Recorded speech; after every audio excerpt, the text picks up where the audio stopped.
A humble boy, the son of a maid, surprises everyone by greeting the deaf patriarch of a powerful family in sign language.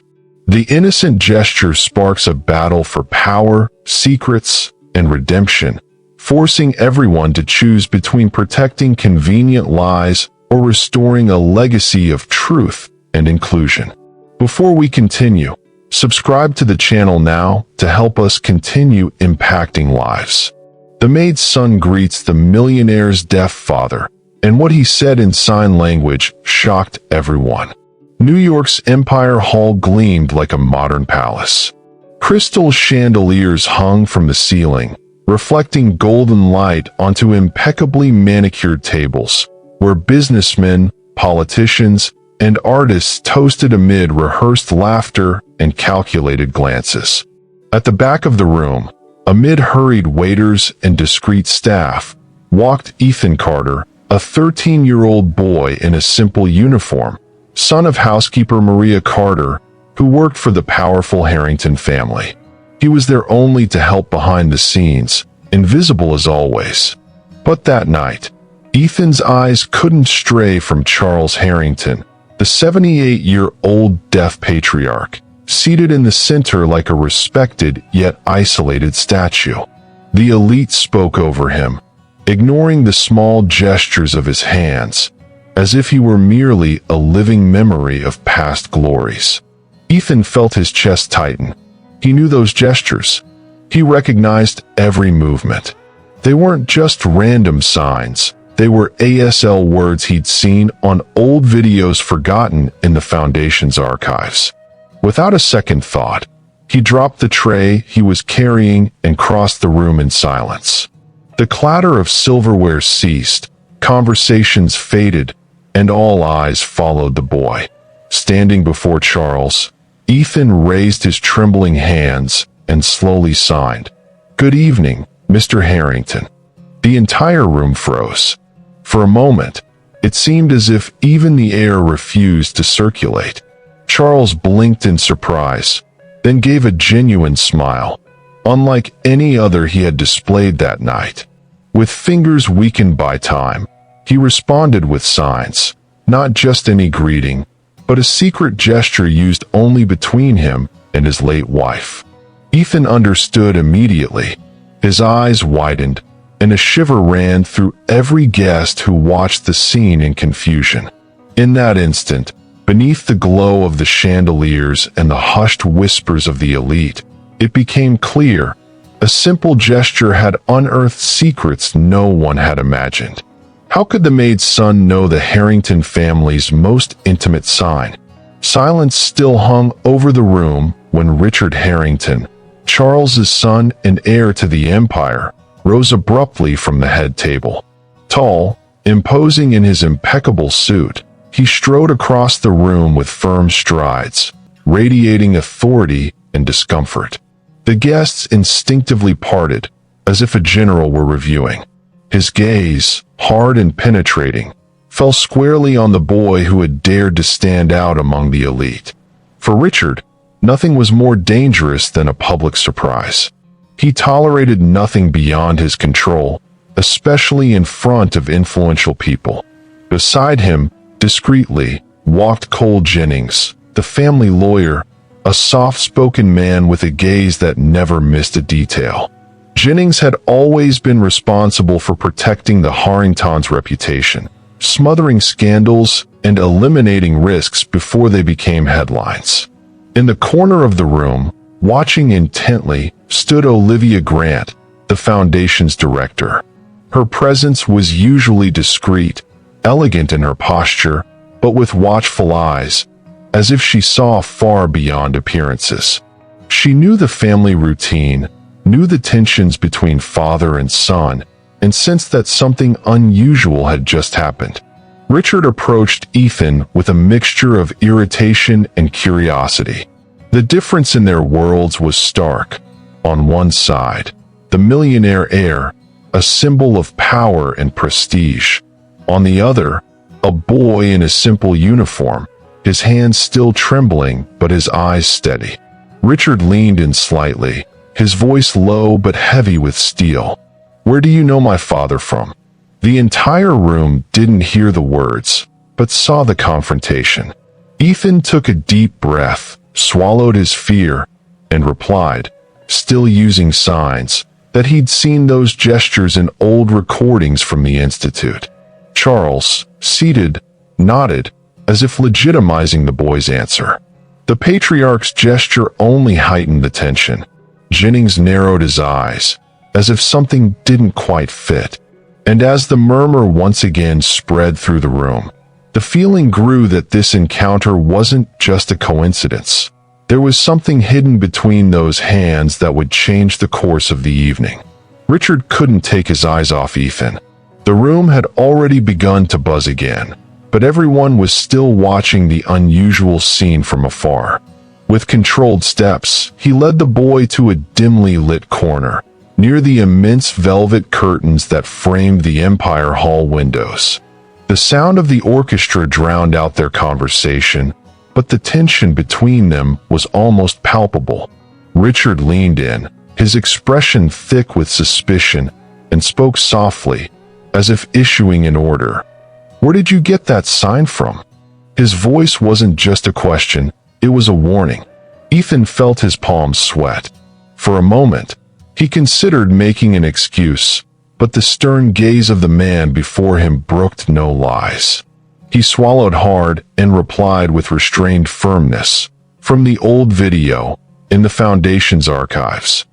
The words were simple, but echoed like a forbidden revelation. Richard narrowed his eyes in disbelief. Before he could retort, Charles, sitting far away, raised his hand and nodded calmly, validating every syllable of what the boy said. The patriarch smiled, moved, as if rediscovering something lost in time. It was at that moment that Cole Jennings appeared, interrupting the scene with the skill of someone who always arrives at the right time. The lawyer placed himself between Richard and the boy, his polite posture belying the rigidity of his intentions. "Maybe it's just a coincidence," he said softly, but his eyes betrayed coldness. He made a discreet gesture to one of the event's security guards, who immediately approached. Within seconds, the hand of the large man in the black suit was pulling a small silver flash drive from Ethan's pocket. The boy tried to protest, but the gesture was swift and definitive. The device disappeared into the security guard's hands while Richard watched in silence, and Jennings gave an enigmatic smile. The orchestra's music continued, the guests toasted, but in that shadowed corner, Ethan's fate took a turn.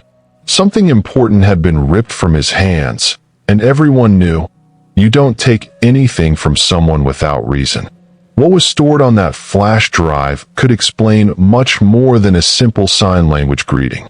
That night, as the lights at Empire Hall dimmed and the echo of the final applause faded into the hallways, Maria found her son leaning against one of the lobby's marble columns.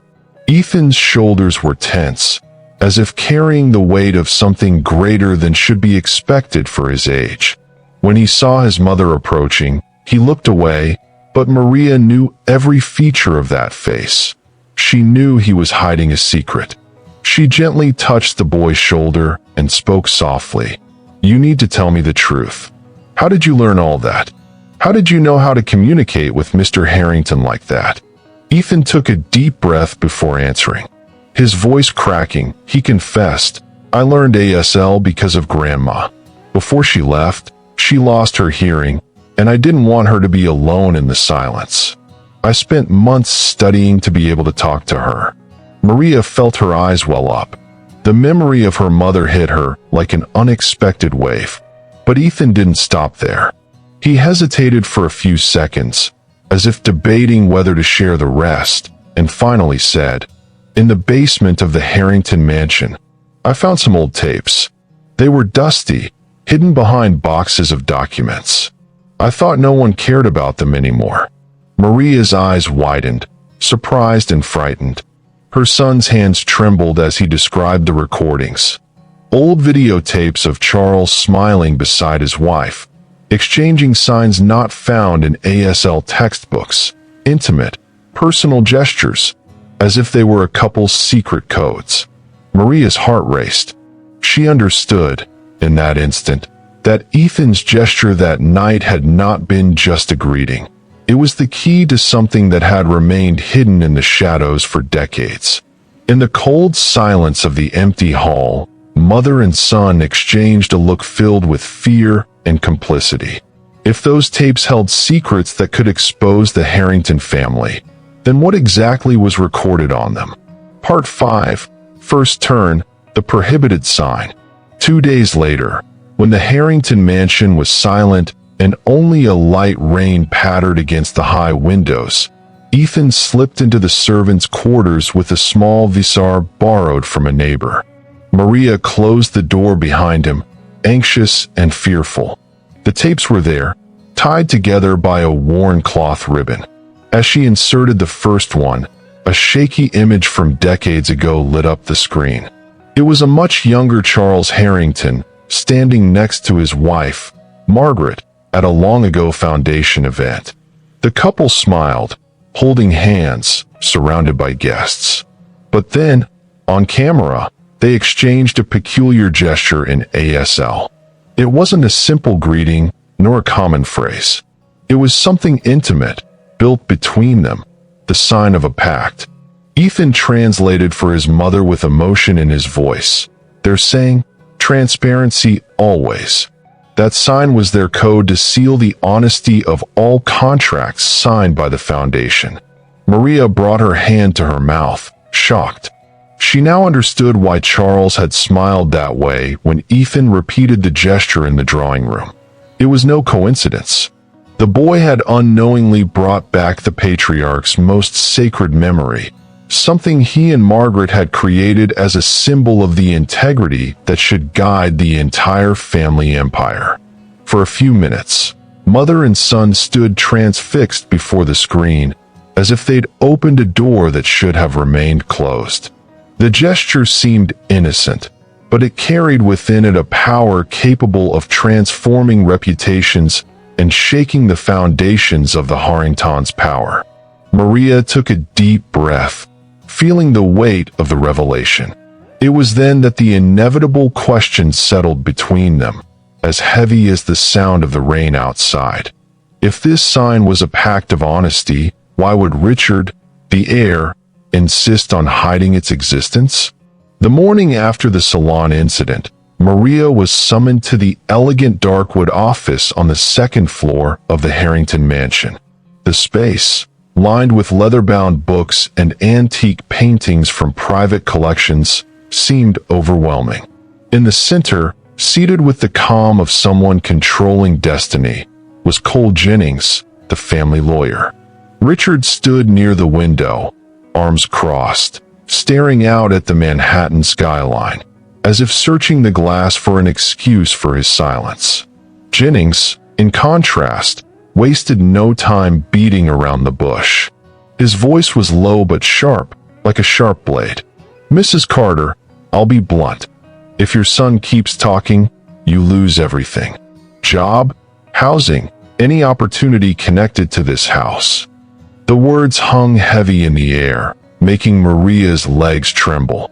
She tried to defend herself, stammering that Ethan hadn't done anything wrong, that he'd simply greeted her respectfully. But Jennings cut her off with a curt wave of his hand. Too much respect can become a threat when it arouses curiosity where it shouldn't be. Richard remained motionless, his back still turned, listening to every word. Maria looked at him pleadingly, waiting for a reaction, a gesture of humanity. But he said nothing. The tension between his shoulders betrayed conflict, but his mouth remained closed. The heir's silence was even crueler than the lawyer's threat. Maria left the office with a heavy heart, feeling smaller than ever, as if she were just a disposable piece on the Harringtons' grand chessboard. But what Jennings and Richard didn't realize was that, outside, leaning discreetly against the half-open door, Olivia Grant had heard everything. Her eyes shone not just with indignation, but with determination. The next afternoon, As Maria discreetly arranged the linens in the Institute's storage room, Olivia Grant entered silently, carrying a thin folder of yellow documents. The Foundation director, always restrained in her gestures, seemed more serious than usual. She approached Maria and, without preamble, opened an old Harrington Foundation brochure before her.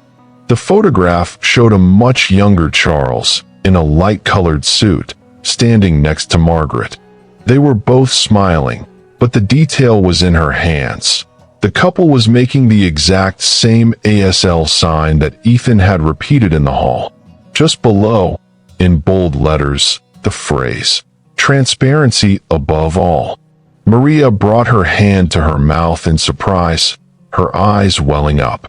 This confirmed that the gesture wasn't just a private remembrance, but a public principle that had been the essence of the Institute in its early days.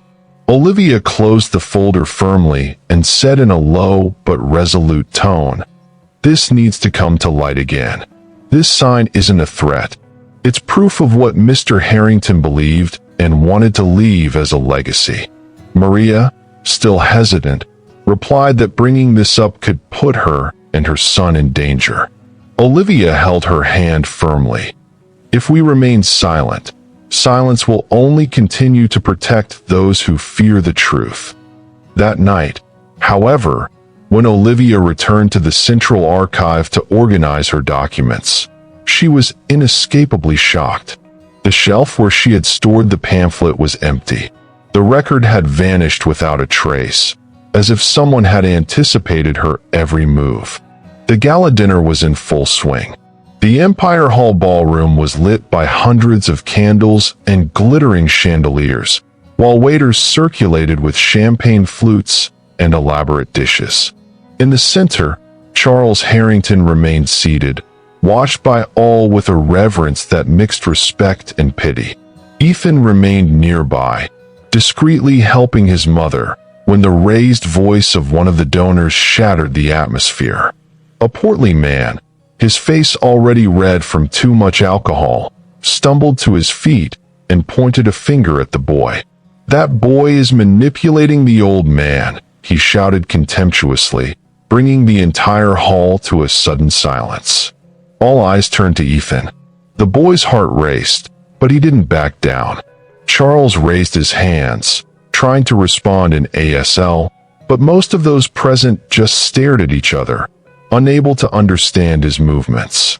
The silence that followed was almost suffocating, as if the weight of the accusation could crush the entire evening. Then Ethan, taking a deep breath, stepped forward. His voice firm, clear, and unexpectedly courageous for his age, he interpreted the patriarch's words loud and clear. He's saying he doesn't need anyone to speak for him. He's saying he still has a voice, even in the silence. A murmur ran through the room. Some guests looked embarrassed, others impressed. Charles, moved, touched the boy's shoulder gratefully, confirming each translated signal. But before the moment could solidify, Richard abruptly rose from the head table. With a quick, cold gesture, he signaled to the technical team. Within seconds, the microphone was cut, plunging the room back into a heavy silence. The microphone, still muted, had plunged the room into an uncomfortable silence, but Charles didn't stop. With effort, he leaned against the table and raised his wooden cane, banging it hard against the marble floor. The sound echoed throughout the room, authoritative and undeniable. All eyes turned to him. With firm gestures in ASL, the patriarch ordered, "Let the boy translate." The impact was immediate. Even Richard hesitated, backing away for a moment at his father's imposition. Ethan, his heart racing, stepped forward again. His hands were still shaking, but his voice was clear and firm, charged with emotion. He's reaffirming his commitment to transparency. He's saying that the foundation was founded on the promise of honesty, and that nothing, not time, not interests, can erase that pact. Some of the guests burst into applause, touched by the symbolic weight of those words, while others murmured, uncomfortable, exchanging disapproving glances. The room was divided, but no one could ignore what was happening before their eyes. It was then that Cole Jennings stood up with the studied calm of someone already holding an ace up his sleeve.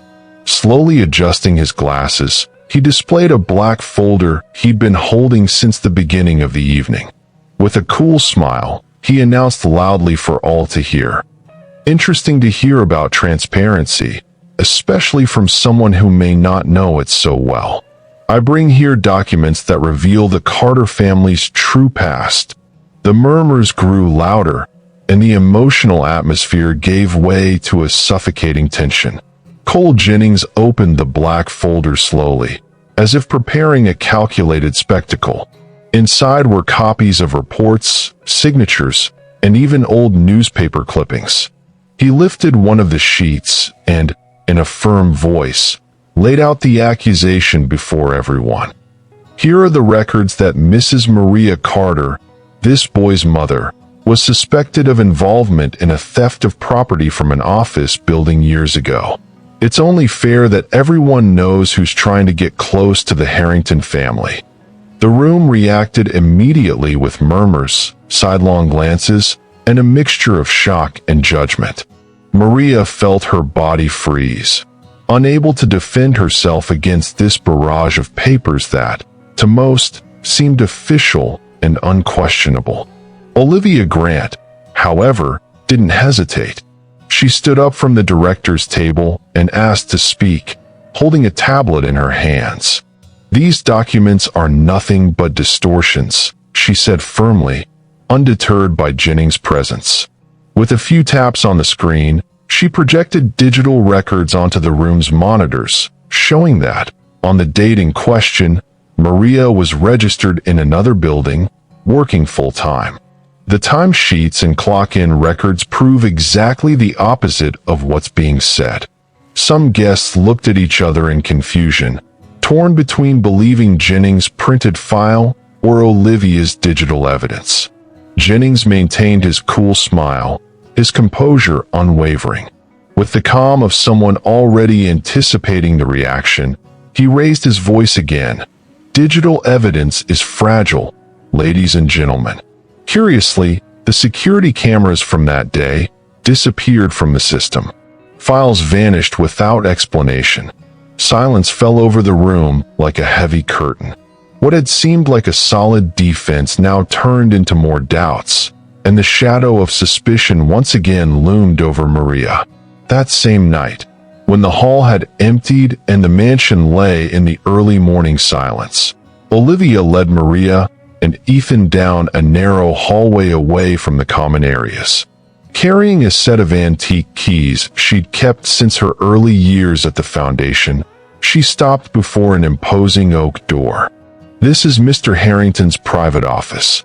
No one enters here without permission, but if we want to understand why this gesture causes such discomfort, this is where we'll find answers." Ethan, his heart racing, helped his mother push open the heavy door. The room exuded tradition, solid wood shelves crammed with files, a safe against the wall, and on the central table, stacks of contracts bearing the foundation's golden crest. Olivia turned on an antique lamp and began to rummage through the documents. Ethan approached and, even without experience, noticed something strange. Some contracts displayed two versions, nearly identical, but with minor changes to discrete clauses. "Look at this, Mom," he said quietly. Maria leaned over and saw, with indignation, that on several pages the absolute transparency clause had been weakened or replaced with vague terms that allowed for financial maneuvering. Olivia confirmed, her expression grim. These changes weren't made by the patriarch. They were introduced in recent years, under Richard's watch. The truth loomed before their eyes like an ineradicable shadow. Charles's legacy of integrity was being silently corrupted by his own son. Ethan felt a chill run down his spine, not just at the discovery, but at what it meant. Before they could decide what to do with the evidence, a creak echoed down the hallway. The door flew open, and Richard Harrington's figure emerged, illuminated by the reflection of the lamp. His eyes blazed with fury as he caught the three of them standing at their father's desk, leafing through documents that should never have been seen. Richard stormed through the office. The sound of the door slamming against the wall echoed like thunder in the silent space. His footsteps were heavy, and his voice was thick with anger. "What do you think you're doing? These documents don't concern you." Olivia tried to respond calmly, but Richard gave her no space. He snatched one of the folders from the desk and held it high in the air, as if to destroy any evidence. "These contracts keep this foundation afloat. You have no idea what it means to sustain an empire amidst market pressures. Nothing is black and white, and sometimes you have to adapt."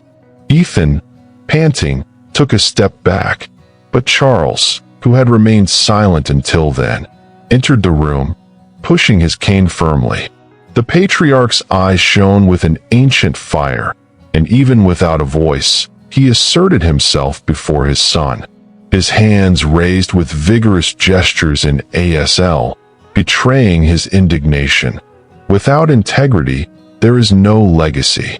Ethan translated loudly, with emotion for all to hear.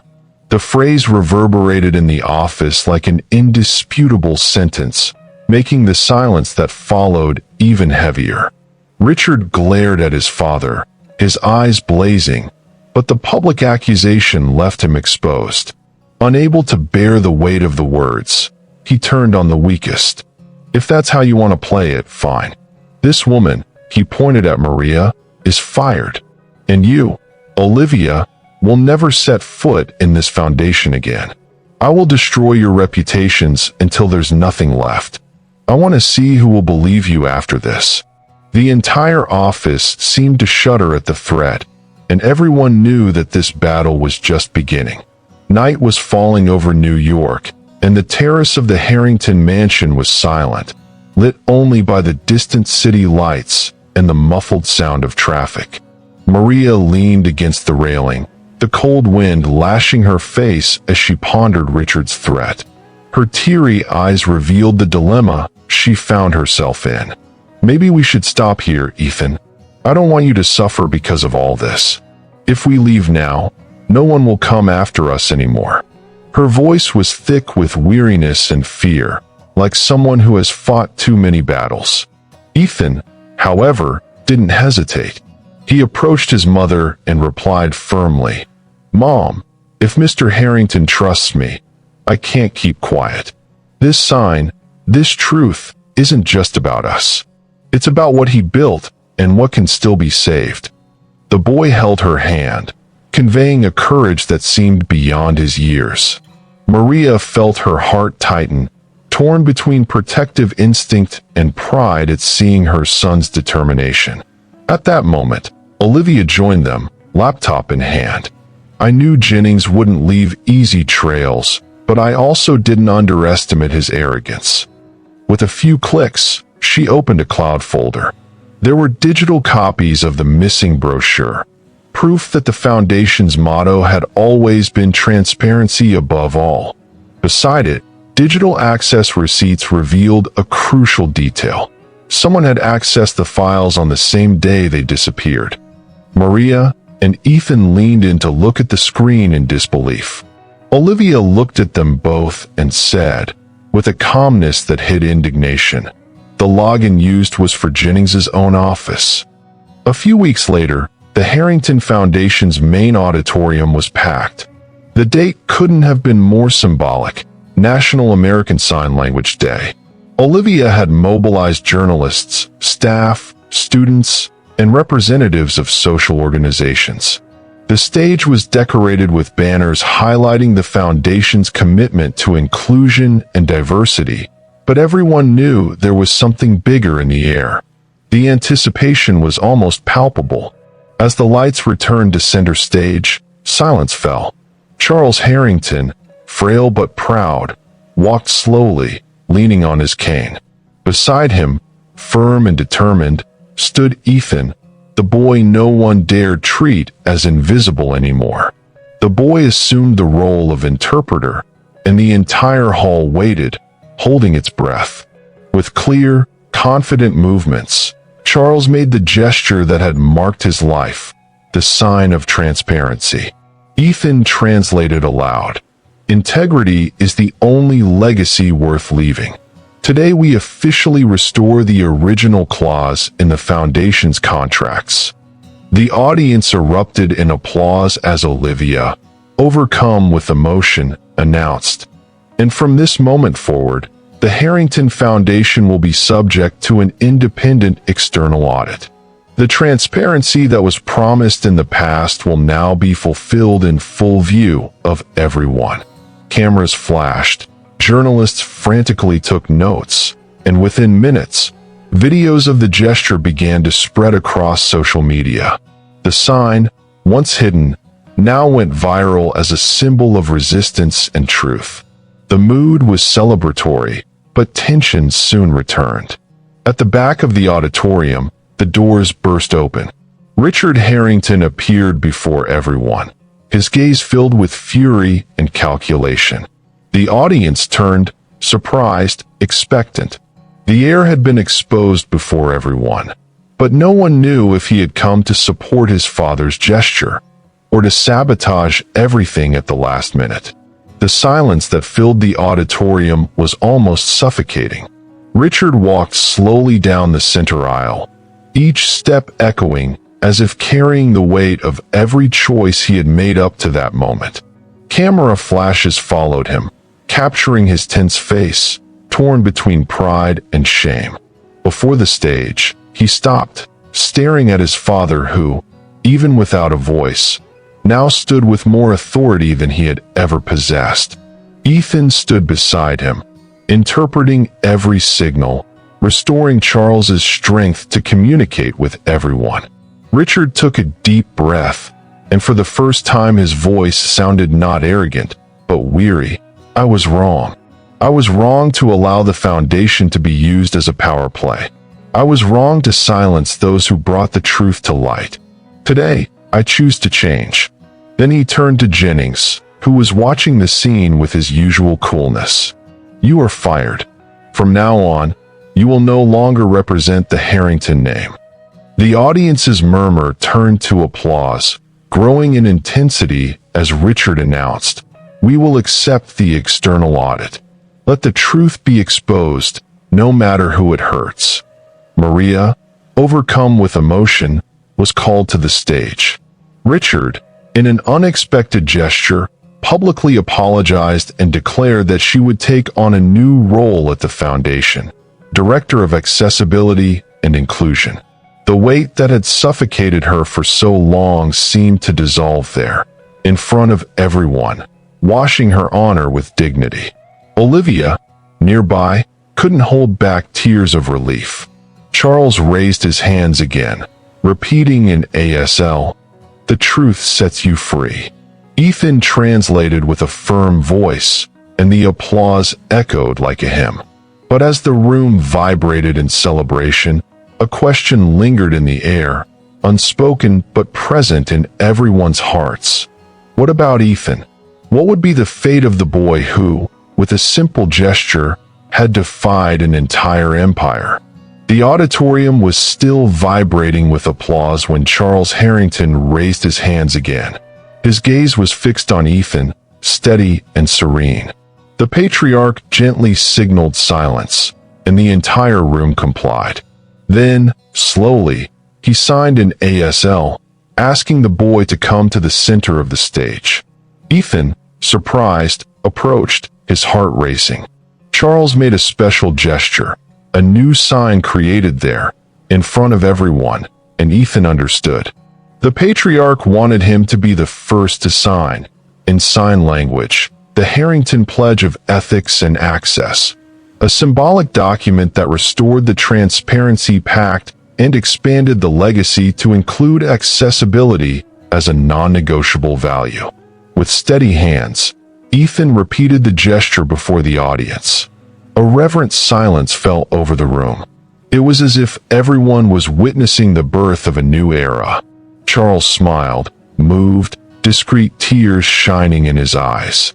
Around him, applause erupted again, this time louder, more genuine, like a wave of recognition that enveloped the boy and his family. A final montage showed the fruits of that night.